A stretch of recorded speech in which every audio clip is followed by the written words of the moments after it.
सिक्किम राज्य की स्थापना दिवस के अवसर पर देश विदेश में रह रहे सिक्किम के सभी भाइयों और बहनों को मैं अपनी ओर से और जम्मू कश्मीर की ओर से हृदय से शुभकामनाएं देता हूं। उन सभी के स्वस्थ एवं समृद्ध जीवन की कामना भी करता हूं। गुरु पद्म संभव की यह धरती यानी सिक्किम शांति का ऊर्जा क्षेत्र भले ही भौगोलिक विस्तार में 7096 किलोमीटर है, लेकिन दिल से हृदय से सिक्किम अत्यंत विशाल है। और अगर मैं कहूँ कि हिमालय के राज्यों के मध्य नैसर्गिक सौंदर्य में सिक्किम का कोई सानी नहीं है तो शायद ये अतिशयोक्ति नहीं होगी। मैं समझता हूँ हिमालय के ऊंचे शिखर पर किसी सितारे सा चमकता है सिक्किम, तथा सांस्कृतिक आध्यात्मिक धरोहर और प्राचीन ज्ञान को अपनी पूरी भव्यता एवं दिव्यता में समेटे हुए यह राज्य बाकी राज्यों के साथ कंधे से कंधा मिलाकर एक भारत श्रेष्ठ भारत की कल्पना को साकार कर रहा है। संस्कृत के एक बड़े साहित्यकार हुए कालिदास, उन्होंने ग्रंथ लिखा कुमार संभव। उसमें उन्होंने लिखा कि देवात्मा हिमालयो नाम नागाधिराज स्थितः पृथिव्यायु मानदंड, अर्थात हिमालय नामक पर्वत जिसका आंतरिक तत्व ज्ञान का प्रकाश है, उन्नति की आकांक्षा करने वाले सभी व्यक्तियों के लिए एक मार्ग निर्देशक मानदंड के रूप में यह प्रतिष्ठित है। और उसी भावना के साथ पूरे देश में अपनी योग्यता, अपनी कर्मठता और अपने इनोवेशंस के जरिए सिक्किम के भाइयों और बहनों ने पूरे देश के सामने अनेक अनुकरणीय उदाहरण प्रस्तुत किए हैं। 31 अक्टूबर 2015 को सरदार वल्लभ भाई पटेल की जयंती के अवसर पर भारत के सम्माननीय प्रधानमंत्री श्रीमान नरेंद्र मोदी जी ने विभिन्न राज्यों तथा संघ राज्यों की संस्कृतियों, परंपराओं और रीति रिवाजों के घनिष्ठ संबंध और उन्हें एकता के सूत्र में बांधने के लिए एक भारत श्रेष्ठ भारत की पहल प्रारंभ की थी। मुझे खुशी है कि आज सिक्किम स्थापना दिवस के अवसर पर वितस्ता की इस धरती पर हम तीस्ता नदी से शोभा प्राप्त कर रहे हैं और सिक्किम का स्थापना दिवस मना रहे हैं।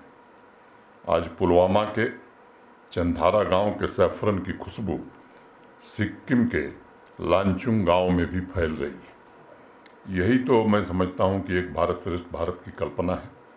पिछले वर्ष जुलाई में जम्मू कश्मीर और सिक्किम के बीच 2400 किलोमीटर की भौगोलिक दूरी को समाप्त करके हमने सिक्किम के तत्कालीन राज्यपाल महामहिम श्री गंगा प्रसाद जी की उपस्थिति में हॉर्टिकल्चर के क्षेत्र में आपसी अनुबंध पर हस्ताक्षर किए और जम्मू कश्मीर के अनेक कृषि विशेषज्ञ, हॉर्टिकल्चर के विशेषज्ञ जाकर के सिक्किम की धरती पर किसानों को और यहाँ के अनेक कृषि वैज्ञानिक भी हमारा आपस में संपर्क कैसे बढ़े इस दिशा में काम कर रहे हैं। सिक्किम में केसर का उत्पादन कैसे, इसमें हम उनकी मदद कर रहे हैं। मुझे इस बात पर विशेष रूप से गर्व है कि देश का पहला ऑर्गेनिक कृषि राज्य का दर्जा प्राप्त करने का गौरव सिक्किम ने हासिल किया है। और देश नहीं बल्कि विदेश में भी ऑर्गेनिक कृषि क्षेत्र में सिक्किम आज एक रोल मॉडल बनकर उभरा है, एक शक्तिशाली ब्रांड बनकर उभरा है। आप सब लोगों को शायद याद होगा, इस साल 98 साल के तुलाराम उप्रेती को पद्मश्री सम्मान से सम्मानित किया गया। पाकयोंग के रहने वाले तुलाराम जी को लोग आदर से जैविक खेती का उस्ताद या गुरु कहते हैं और मैं समझता हूँ वह प्राकृतिक संरक्षण की दिशा में भी पूरे देश के लिए एक प्रेरणा स्रोत बन गए। साथ ही सिक्किम आज देश के अनेक राज्यों को 100% ऑर्गेनिक फार्मिंग और बायो विलेज स्थापित करने की प्रेरणा भी दे रहा है। हमारे जम्मू डिवीज़न की तरह सिक्किम में भी सब ट्रॉपिकल क्लाइमेट है। वहाँ के पहाड़ों में रंगीत नदी या बहुत लोग उसे रेली नदी कहते हैं, ऐसी कहानियाँ वहाँ भी सुनने को मिलती हैं। जैसे हमारे यहाँ तवी और चिनाव की चर्चा होती है। जम्मू कश्मीर में शायद बहुत से लोगों को न पता हो कि साउथ सिक्किम में तथागत साल में भी एक ट्यूलिप गार्डन बनाया गया था और सोरंग में पैदल चलते चलते वहाँ आपको कश्मीरी हैंडीक्राफ्ट की बहुत सारी विविधताएं नजर आएंगी। साथियों, मुझे स्मरण है 2014 में सिक्किम को जब पर्यटन की दृष्टि से विश्व में प्रथम स्थान मिला था, तो विश्व की अनेक मैगजीन ने सिक्किम के लिए कहना शुरू कर दिया था कि छोटा राज्य है पर बहुत सुंदर है।